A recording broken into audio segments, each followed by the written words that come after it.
Yeah okay Pavan. So Pavan Kalyan deputy CM అయిన కదా ఆంధ్రాలో. సో మరి ఆయన రాష్ట్రం అభివృద్ధి మంచిగా చేస్తాడు అనుకుంటున్నారా? మంచి పనులు చేస్తాడా చేయడా? ఒక విషయం ఉందన్న, పవన్ కళ్యాణ్ ఒకప్పుడు 10 years ముందు మేము ఇదే అనుకున్నాం. అంటే చాలామంది మీడియా వాళ్ళు అడుగుతుంటే మేము చాలామంది మీడియా ముందుకు వచ్చి బెండకాయ దొండకాయ పవన్ కుమార్ గుండెకాయ అంటే డైలాగ్ వాడినప్పుడు చాలామంది మాకు ట్రోల్ చేశారు. కల్టు చూపిస్తాం అన్నప్పుడు కూడా మాకు ట్రోల్ చేశారు. అంటే పవన్ కళ్యాణ్ ఫ్యాన్ చెప్పుకోవడానికి కూడా భయపడడం అనుకోండి సందర్భాలు. నిజంగా ఎవ్వడో ఎన్నెన్నో మాట్లాడినా ప్యాకేజ్ స్టార్ అన్నాడు, అమ్ముడు అన్నాడు, దత్తపుత్రుడు అన్నాడు, 3 పిల్లలు అన్నాడు. నిజంగా వాళ్ళందరికీ నిజంగా కుర్చీ మడతపెట్టి వేసాడు భయ. నిజంగా ఒక్క విషయం చెప్తానన్నా, పవన్ కళ్యాణ్ నామినేషన్ వేసిన నామినేషన్ మన ఇండియాలో బిగ్గెస్ట్ నామినేషన్. ఇది ఒక చరిత్ర. ఇంకోటి ఏదైనా 21/21 తను ఏదైతే 21 పోటీ చేశాడో 21 గెలిచాడు.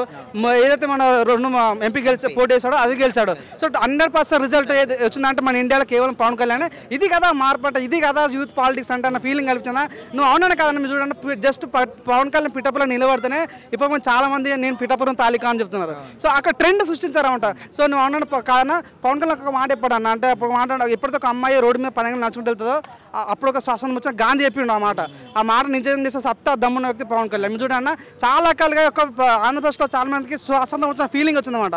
సో నిజంగా మాకైతే చాలా అనిపిస్తుంది. పవన్ కళ్యాణ్ అన్న నేను భారత రాజ్యాంగం పట్ల నిజమైన విశ్వాసం విద్య చూపుతాను మాట. నిజంగా నా జన్మకి జాలిపోయా. నిజంగా చాలా అయిపోయినా అంటే మాటని వినకుండా చనిపోతున్న ఫీలింగ్ వచ్చింది నాకైతే. ఇప్పుడు నిజంగా నన్ను చంపేసిన నాకు ఫరక్ లేదని ఫీలింగ్ వచ్చాను అనమాట. అంటే ఆ రకంగా చాలా మంది ఫ్యాన్స్ చాలా బాధపడ్డాం, చాలా అవమానాలు పడ్డాం. ఈరోజు పవన్ కళ్యాణ్ ఆ మాటని సరే నేనే కదా నా చాలా మంది ఫ్యాన్. నేనైతే పవన్ కళ్యాణ్ సినిమాలో ఫ్యాన్ అవ్వలేను, తన మానవతానికి ఫ్యాన్ అయ్యాను. తను ఎప్పుడో రాజకీయాలు రాకముందు, ఎప్పుడో సినిమాలో రాకముందు తనకు ఊరు బోరు లేపుతున్నా. తను ఏదో అమ్ముడిపోయే రాజకీయ నాయకుడు కాదు. సో నాకు అర్థమైంది అన్న 100% ఆంధ్రప్రదేశ్ రూపురేఖలు మారిపోతున్నాయి. నిజంగా నేను పిఠాపురం ప్రజలందరూ ప్రతి ఒక్కరు కాలు మొక్కుతారు. నిజంగా మీరు గెలిపడం వల్లనే ఈరోజు పవన్ కళ్యాణ్ అసెంబ్లీ అడిగి పెట్టాడు. మీరు గెలిపిన వల్ల ఉప ముఖ్యమంత్రి అయ్యాడు. 100% పిఠాపురం ప్రజలకు ఇప్పటికీ తోడు ఉంటాడు. Me thank you so much ప్రతి ఒక్క పిఠ ప్రజలు. నిజం పవన్ కళ్యాణ్ వ్యక్తి ఇటువంటి మళ్ళీ రారన్న. సో నిజంగా మొన్న పవన్ కళ్యాణ్ ఒక మాట అన్నాడు, సో మీరు సీఎం అంటే దేవుడు భయపడ్డాడు రా బాబు అందుకోసం డిప్యూటీ సీఎం ఇచ్చినానన్న. నిజంగా నువ్వు కదన్నా మనుషులు మంచితనం ఉంటే చాలన్న. రాజకీయం అంటే ఏంటన్నా, రాజకీయం అంటే ఏంటంట అంటే తన తర్వాత కొడుకు చేసి రాజకీయం నా డబ్బులు నోళ్ళు చేయాలన్నా, రాజకీయాలు ఉన్నోడు చేయాలన్నా, రాజకీయ యూత్ రావద్దు రాజకీయాలకు. నిజంగా పవన్ కళ్యాణ్ వీటన్నిటికీ ఒక మార్క్ ఒక సిగ్నేచర్ వేసిపోయిన ఫీలింగ్ వచ్చింది. 100% హ్యాట్స్ ఆఫ్ పవన్ కళ్యాణ్. నిజంగా నేనే కాదు చాలా మంది non followers Pawan Kalyan fans కాకపోయినప్పుడు ఇప్పుడు పవన్ కళ్యాణ్ చూస్తుంటే అది ఇది కదా రాజకీయ ఫీలింగ్ వచ్చింది అన్న. నిజంగా ఇప్పుడు అంటే అన్న లీడ్ ఇండియా 2020 అన్నారు. అది చెప్పుకుంటా డైలాగ్ చెప్పుకుంటున్నా ఇప్పటివరకు లీడ్ ఇండియా కావట్లేదు నిజంగా. కానీ ఇప్పుడు వచ్చిన నిజంగా మాకు నిజంగా చాలా హ్యాపీ అయింది. మొన్న మా వరల్డ్ కప్ గెలిచాము. సో మొన్న మన పవన్ కళ్యాణ్ డిప్యూటీ సీఎం అయ్యారు. సో మన తెలుగు ఇండస్ట్రీ ప్రతి సాంగ్ ప్రతి ఏ సినిమా కూడా ప్రపంచాన్ని వెళ్తున్నాయి. సో నిజంగా ఇప్పుడు నిజమైన శ్వాసన చూసిన ఫీలింగ్ మాకు కలిగిందన్న. సో ముందుగా ప్రజలందరూ thank you so much sir. నమస్తే సార్, మీ పేరు? నా పేరు భద్రాజీ. ఓకే సార్, ఇప్పుడు ఆంధ్ర ఎలక్షన్స్లో జగన్మోహన్ రెడ్డి అంత దారుణంగా ఓడిపోవడానికి ముఖ్యమైన కారణాలు ఏవై ఉంటాయి? ఆయన ఏ ఉద్దేశంతో ఆంధ్రాలో చీఫ్ మినిస్టర్ అవ్వాలనుకున్నాడో తెలియదు, కానీ ఆయన వెనకాల్చిన దుష్టగ్రహాల యొక్క తప్పుడు మాటల వల్ల, తప్పుడు చేష్టల వల్ల, తప్పుడు సలహాల వల్ల ఆయన ప్రజల అభిమానాన్ని పూర్తిగా నాశనం చేసుకున్నాడు. ఈ సంక్షేమ పథకాలు పెడితే ఓటర్లందరూ మన పక్కన ఉంటారు అనే ఒక రకమైన దురభిప్రాయంతో ఉండి ఈ యొక్క సంక్షేమ పథకాల వల్ల మేము ఈ ఓట్లు తెచ్చుకోగలుగుతాను, మీరు అందరూ నాకే ఓటేస్తారు, నేను మళ్ళీ నన్ను ఎన్నుకోండి మరోసారి ఎన్నుకోండి అవి. కానీ అంతకుముందు ఈ బంధువాగతులు చేసిన వ్యవహారాల వల్ల ఈ రోజా గారు అలాగే శ్రీరెడ్డి గారు వారి యొక్క వాక్చాతుర్యం అన కానీ దాని ఏమంటే పై చెప్పు మాటల వల్ల అది ఈయన యొక్క ఇజ్జత్తుని రోజు రోజుకి దిగజార్చారు.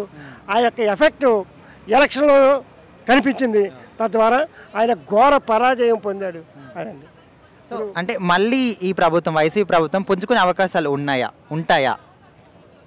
ప్రస్తుతం దొరకన ఆ యొక్క ఛాయలు ఎక్కడ కనిపించట్లేదు. ఎందుకంటే ఆయన ప్రజల్లో ఏదో చేశాను అనుకున్నాడు, కానీ తను నిలదొక్కుకోవడానికి ఈ ప్రజలకి వేసిన మాయ మాటలు ఇయే కానీ తప్ప ప్రజల నిజమైన సంక్షేమం ప్రజలకి చెందలేదు. ఈ పవన్ కళ్యాణ్ ఇవాళ రాజకీయంగా వచ్చి ప్రజల సంక్షేమం కోసమే పుట్టిన మహానుభావుడు అనే స్టేజ్లో ఈ పవన్ కళ్యాణ్ తొందరలోనే ప్రజల చేత ఓటర్ల చేత మెప్పు పొందుతానని నేను నిర్ద్వందంగా చెప్పగలను. అన్న నమస్తే అన్న, మీ పేరు? నా పేరు మోహన్ అన్న. ఓకే మోహన్ అన్న, ఇప్పుడు ఆంధ్రప్రదేశ్ ఎలక్షన్స్లో పవన్ కళ్యాణ్ డిప్యూటీ సీఎం అయింది కదా. సో అంటే అసెంబ్లీ దగ్గర గిట్ట అడుగుపెట్టే స్థానం ఇది కాదనే దగ్గర నుంచి ఇప్పుడు డిప్యూటీ సీఎం అయ్యిండు. సో మరి ఎట్లా ఫీల్ అవుతున్నారు మీరు? ఫీల్ అవ్వడానికి ఏం లేదన్న, అదొక చరిత్ర అంతే. ఆయన రాశాడు, మేము చూసాం. సో మరి ఆయన పరిపాలనలో రాష్ట్రం మంచిగా అభివృద్ధి అవుతుంది అనుకుంటున్నారా? అంటే నాకు మొన్నటిదాకా ఒకే ఒక్కడో సినిమా కనిపించిందండి.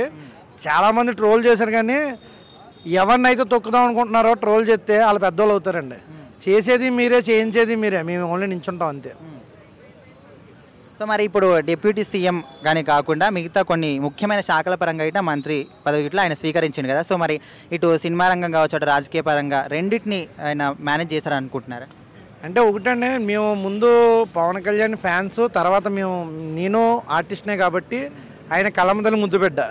ఆయన పిఠాపురం ప్రజలకే కాకుండా మా సినిమా ఇండస్ట్రీకి ఆయన ఉండాలని మేము కోరుకుంటున్నాం.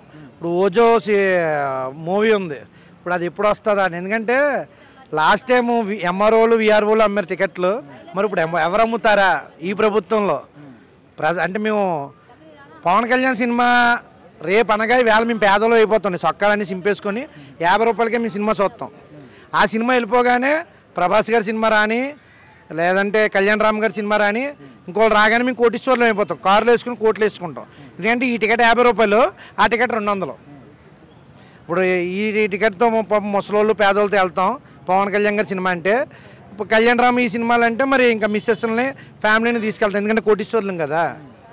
తప్పుడు రాజకీయాలు చేయకుండా ప్రశాంతంగా ఇండస్ట్రీ నేను చెప్తున్నాను, నాకు తెలిసిన కొద్దిగా ఎనర్జీతోటి అదే చిరంజీవి గారికి ఇదే ముఖ్యమంత్రి గారు బ్యానర్ కట్టారు ఒకసారి. ఇది కూడా చూపించిన మీ మీడియా ప్రజలే. ఇప్పుడు మీరు బ్యానర్ కట్టిన ఒక నాయకుడు, మీరు చిన్నప్పటి నుంచి చూసిన ఒక హీరో మీ దగ్గరికి వస్తే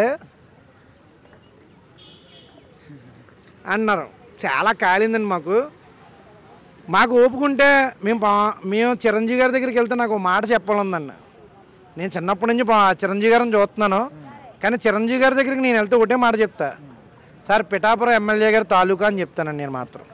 ఓకే శ్యామ్రావు, ఇప్పుడు ఆంధ్రప్రదేశ్లో అసెంబ్లీలో ఛాయలకు కూడా వచ్చే అర్హత నీకు లేదని పవన్ కళ్యాణ్ అన్నారు. ఇప్పుడు డిప్యూటీ సీఎం స్థాయిలో ఉన్నాడు కదా. సో మరి ఆయన గురించి మీరు ఏమనుకుంటున్నారు? ఆయన పరిపాలన రాష్ట్రం ఇట్లా మంచి అభివృద్ధి అవుతుంది అనుకుంటున్నారా? అవుతుందని అనుకుంటున్నాం. ఎందుకంటే ఆయన ముందు నుంచి కూడా ఎవరైనా సరే పదవిలోకి వచ్చినాక డబ్బులు సంపాదించాలని చూస్తారు. ఆయన పదవిలోకి రాకుండా ఓడిపోయినాక కూడా చాలా ప్రజల కోసం చాలా డబ్బులు ఖర్చు పెట్టారు. ఐ మీన్ లైక్ వ్యవసాయదారులకు కానీ ఇలా చాలా కష్టం అన్న ప్రతి చోట ఆయన నిలబడ్డాడు. చాలామంది ఏంటంటే ఓడిపోయినాక అయిపోయిందిలే, నెక్స్ట్ ఎలక్షన్లో వచ్చినాక మనం చూసుకుందాం అన్న ఫీలింగ్లో ఉంటారు. బట్ ఈయన అలా కాకుండా ఓడిపోయినాక కూడా జనం కోసం ఏదన్నా చెయ్యాలి అన్న ఇంట్రెస్ట్తో జనంలోకి వచ్చాడు. సో పదవి వచ్చినాక ఇన్ని సంవత్సరాల తర్వాత పదవి వచ్చింది కాబట్టి దానికి న్యాయం చేస్తారని మేము అందరం అనుకుంటున్నాం. అంతే. అంటే ఇప్పుడు ప్రజెంట్ మనం చూసుకున్నట్లయితే ఇప్పుడైతే చాలా ప్రజల పరంగానే ముందుకెళ్తున్నాడు, అందరికీ సాయం చేస్తున్నాడు. సో మరి ఇదే దూకుడు 5 సంవత్సరాలు ఉంటుంది అనుకుంటున్నారా? ఖచ్చితంగా ఉంటుందని అనుకుంటున్నాం. అంటే ఒక ప్రజెంట్ ఏంటంటే ఉండదు, అలా ఉండలేనోడు అయితే స్టార్టింగ్ నుంచి కూడా అంత ఇంట్రెస్ట్గా వెళ్ళు. ఓకే ఎలక్షన్స్ అయిపోయినాక 5 years తర్వాత ఓకే దాన్ని వదిలేసి ఇంకో ఎలక్షన్ 1 year ముందు ఉందనగా నుంచి పాటుపడతారు, మళ్ళీ ఫీల్డ్లోకి వస్తారు. ఈయన అలా కాదు, ఎలక్షన్ అయ్యి ఓడిపోయిన నెక్స్ట్ సెకండ్ నుంచి కూడా లోపలికి వెళ్ళిపోకుండా అజ్ఞాతంలోకి వెళ్ళిపోకుండా బయట వచ్చి జనాల్లో ఉన్నారు. సో డెఫినెట్లీగా లాస్ట్ ఎండింగ్ వరకు కూడా ఆయన సక్సెస్గా ఆయన పదవికి న్యాయం చేస్తారనుకుంటున్నాను. అయితే ఇప్పుడు ఆంధ్రప్రదేశ్లో పవన్ కళ్యాణ్ డిప్యూటీ సీఎం అయింది కదా. సో మరి ఆయన అభివృద్ధి చేస్తాడా చెయ్యడా నువ్వేమనుకుంటున్నావు? డెఫినెట్గా ఆయన అయితే అభివృద్ధి చేస్తాడా చేయదనేది ముఖ్యమంత్రి మీద ఆధారపడి ఉంటుంది కాబట్టి ఆయనకి ఇచ్చిన శాఖలో ఆయన సమర్థవంతంగా చేయగలడా లేదా అనేది ఇక్కడ క్వశ్చన్. కాబట్టి ఆయన ఏరుకోరు తీసుకున్నాడు. ఒకవేళ ఆయన సమర్థవంతంగా చేయలేనట్టయితే ఆయనకే మచ్చ కాబట్టి ఆటోమేటిక్గా సమర్థవంతంగా పనిచేస్తాడని నేనైతే దృఢ సంకల్పంతో ఉన్నా. అయితే ఏంటంటే సినిమాల నుంచి వచ్చిండు కదా. సో మరి ఆయనకు రాజకీయాలు ఏం టచ్ ఉన్నాయి, అసలు ఆయనకి శాఖల పరంగా కావచ్చు, అసలు ఏం తెలుసు అని తీసుకున్నాడు. సో ఏం తెలియనప్పుడు ఎట్లా చేస్తాడని అంటున్నారు. సో మీరేమంటారు? ఏం తెలియకుండా అంటే ఫస్ట్ పుట్టంగానే ఏ బిడ్డ నడక నేర్చుకోదన్నట్టు అలా ఫాలో అవుతున్న కొద్ది వస్తుంటుంది. ఏదైతే అధికారులు దానికి సంబంధిత అధికారులు ఉన్నారో మన తెలంగాణ సీఎం చెప్పినట్టు గుంపు మేస్త్రి పని కాబట్టి ఆయన కూడా గుంపు మేస్త్రి పనిలాగా చేస్తుంటే వస్తుంది. ఏముందండి, ఇప్పుడు పుట్టగానే ఎవరు పరిగెట్టరు కదా, నడవరు కదా, ఇది కూడా సేమ్ అంతే కదా. ఆయనకి ఇచ్చిన ఏవైతే ఎన్విరాన్మెంట్ల గురించి తీసుకున్నాడో ఆయనకి నేచర్ మీద ఉన్న లవ్ ఏంటో మనకి డైరెక్ట్గా అర్థమవుతుంది. సో ఆయనకి అయితే సమర్థవంతంగా చేయగలడనేదే నా నమ్మకం.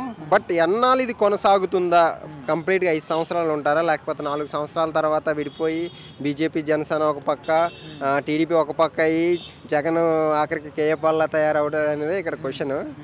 నాకైతే నెక్స్ట్ ఎలక్షన్స్కి వీళ్ళందరూ ఏం చేస్తారో పక్కన పెడితే జగన్ అయితే కేఏపాల్ అవుతారని నేను అనుకుంటున్నాను. ఎందుకంటే ఆల్రెడీ కమిడియన్ లాగా అయిపోయాడు, మరో కేఏపాల్ కొత్తగా వచ్చాడు, మరి ఇంకేం లేదు, అంతే.